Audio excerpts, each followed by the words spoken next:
साथियों नमस्कार। रंग भरी एकादशी की ढेरों बधाइयाँ, गुलाल भरी बधाइयाँ, रंगारंग बधाइयाँ और साथ में हर हर महादेव। इधर भी बनारस कचहरी अत्यंत उत्तेजित है और बनारस कचहरी नहीं, आजमगढ़, मऊ, गाजीपुर जनपद के भी अधिवक्ता अत्यंत ही उद्वेलित हैं।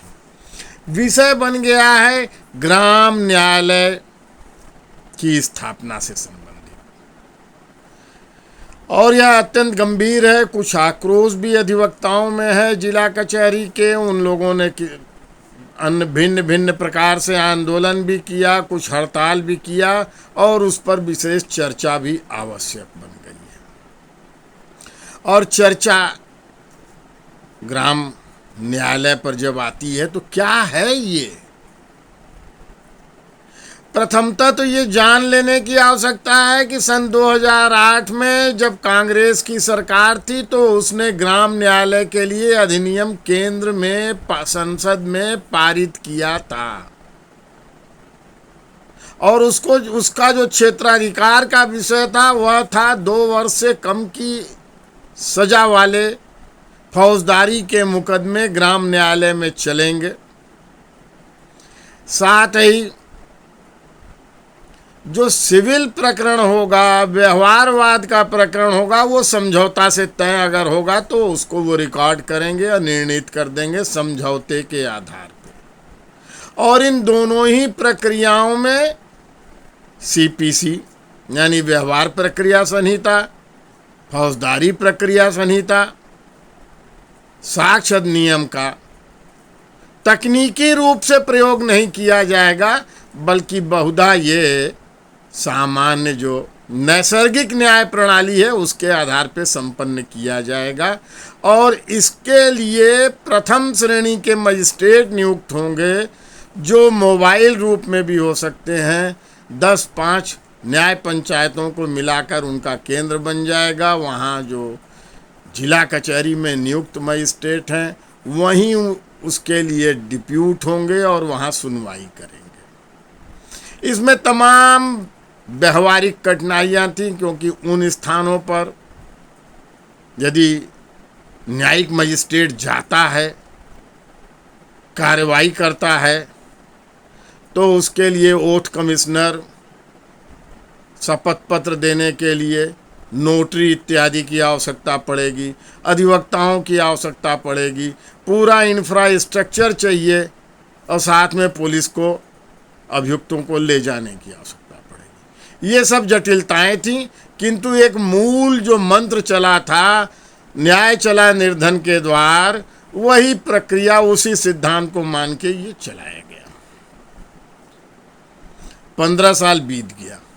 इस बीच में 256 जगहों पे पूरे भारतवर्ष में कुल मिलाकर 256 जगहों पर ग्राम न्यायालयों का गठन हुआ। उसका क्या परिणाम है इस पर कोई विश्लेषण नहीं हुआ। लाभ कितना, हानि कितना और कठिनाइयाँ क्या, क्योंकि ग्राम पंचायत और न्याय पंचायतों में जो न्यायालय स्थापित होंगे वहाँ स्थायी रूप से प्रथम श्रेणी के न्यायाधीश नहीं रहेंगे।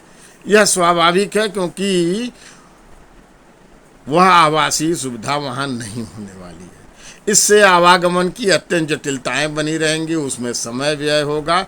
और जिला न्यायालयों में पूरे भारतवर्ष में अपने उत्तर प्रदेश में भी वैसे ही न्यायाधीशों की बहुत कमियां हैं। जो पद सृजित हैं उसका भी आधे से कम भरे हुए हैं। इसलिए न्याय की गति अत्यंत मंथर है और इन सब का विश्लेषण करना, इन सब पर निर्णय लेना, नियुक्तियां करना, ये सब कार्य उच्च न्यायालय और सर्वोच्च न्यायालय के मार्गदर्शन में होना है। यह कार्य विलंबित चल रहा था। बीच में एक PIL दाखिल होती है सुप्रीम कोर्ट में इसके ग्राम न्यायालय के अधिनियम के क्रियान्वयन के लिए। उस पर इधर सर्वोच्च न्यायालय ने कॉग्निजेंस लिया, सुनवाई किया और 8 राज्यों पे पेनाल्टी इम्पोज किया कि इन लोगों ने ग्राम न्यायालय नहीं स्थापित किया है एज पर कानून। कानून के अनुसार क्रियान्वयन सुनिश्चित नहीं कर रहे हैं, ये गड़बड़ी हो रही है और अर्थदंड भी लगाया है और कंटेम्प्ट का मामला बन गया है। जिला न्यायालय के अधिवक्ताओं को कठिनाई समझ में आती है, अजीबोगरीब कठिनाइयाँ होंगी, कैसे कैसे जाएंगे वो, और अगर उस क्षेत्र के उस गांव के रहने वाले ही अधिवक्ता वहां काम करना चाहेंगे तो जो दबाव होता है पड़ोसियों का, ग्रामवासियों का, सबका सबसे संबंध होता है, सबका सबसे परिचय होता है। ग्रामीण संरचना का मूल स्वरूप आज भी हमारे यहाँ यही है, तो उसमें इनका उनका दबाव होगा, क्या क्या कठिनाइयाँ होंगी। लेकिन एक दूसरा जो विषय बन रहा है अधिवक्ताओं के बीच में आक्रोश की, यह बड़ा गलत है। यह चर्चा तो 15 साल बने हुए उस अधिनियम को हो गई और हम केंद्रीय कानून है, तो यह दायित्व तो बार काउंसिल ऑफ इंडिया और बार काउंसिल जो राज्यों की हैं उनका बनता था कि जिला कचहरियों के बार तक इस विषय को लाते और इस पे मंत्रणा होती, विचार विमर्श होता और एक कंसेंसस यानी आम सहमति बनती या विरोध बनता, उसकी कार्रवाई आगे बढ़ती। एकाएक आक्रोश दूसरे ढंग से सरकारों के विरुद्ध हो रहा है जिनका कोई इसमें वर्तमान सरकारों का कोई इन्वॉल्वमेंट नहीं है। अब चूंकि सर्वोच्च न्यायालय में प्रकरण विचाराधीन है पीआईएल के माध्यम से, तो लगता ये है कि बार काउंसिल ऑफ इंडिया को इस पर आकर्षित होना चाहिए, ध्यान देना चाहिए, रिप्रेजेंटेशन देना चाहिए और देश भर में फैले हुए कार्य कर रहे हुए विद्वान अधिवक्ताओं की विचारों को प्रस्तुत करना चाहिए, उनकी कठिनाइयों को डिस्कस करना चाहिए, क्योंकि सर्वोच्च प्रतिनिधि इस राष्ट्र के अंदर तो बार काउंसिल ऑफ इंडिया ही है। फिर उसके बाद राज्यों में बार काउंसिल आती है जो हम लोगों की प्रतिनिधि हुई होती है और वही लाइसेंसिंग अथॉरिटी भी है, उसी के द्वारा हम लोग लाइसेंस प्राप्त करते हैं, अधिवक्ता के रूप में कार्य करते हैं और वह अनुशासन के लिए भी उत्तरदायी है हम लोगों के लिए। तो इस विषय को बार काउंसिल और बार काउंसिल ऑफ इंडिया के प्रस्तावों के अनुरूप हम जिला कचहरियों में क्रियान्वयन सुनिश्चित करने की बात होती है। अगर इसका विरोध करना है या समर्थन करना है या निष्क्रियता दिखानी है, लेकिन सर्वप्रथम बार काउंसिल ऑफ इंडिया को इस पर कोई प्रस्ताव पारित करना चाहिए, राज्य के बार काउंसिल को प्रस्ताव पारित करना चाहिए और वह जो पर प्रस्ताव पारित करेंगे हमारी नियामक संस्था हैं, हमारी लाइसेंसिंग अथॉरिटी हैं, उसके अनुरूप ही अधिवक्ताओं को कोई कदम उठाने का औचित्य बनता है। कठिनाइयाँ बहुत है, आक्रोश बहुत है, इन बातों को स्पष्ट होना चाहिए, लेकिन यह ऊपर से आएगा स्पष्टीकरण, मार्गदर्शन, तभी सकारात्मक रूप लेगा, क्योंकि प्रकरण सर्वोच्च न्यायालय में विचाराधीन है और जिला न्यायालय के अधिवक्ताओं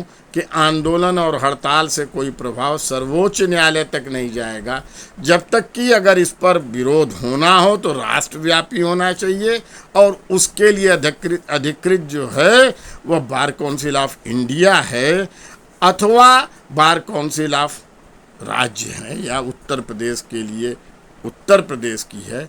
इन लोगों के प्रस्ताव की प्रतीक्षा अधिवक्ता बंधुओं को अवश्य करनी चाहिए और आग्रह करना चाहिए कि इस पे समुचित रूप से प्रस्ताव पारित करें और उस विषय को सेमिनार के माध्यम से जिला कचहरियों में संप्रेषित करें कि यह विधान है, क्यों है, क्या लाभ है, क्या हानि है, और जिला बारों में इस बात की चर्चा व्यापक रूप से बार काउंसिल सदस्यों के माध्यम से आना चाहिए, क्योंकि यह भी एडवोकेट्स में एक्ट में उनका बहुत गंभीर दायित्व है। सेमिनार, विधान के विषय में सेमिनार किया जाना, जिला जिला में किया जाना और अधिवक्ताओं को भिज्ञ बनाना और अधिवक्ताओं के भी विचार को प्राप्त करना। तो ऐसे स्थिति में यही जो वैधानिक स्थिति बन रही है हम सबको विचारना है। जय अधिवक्ता समाज।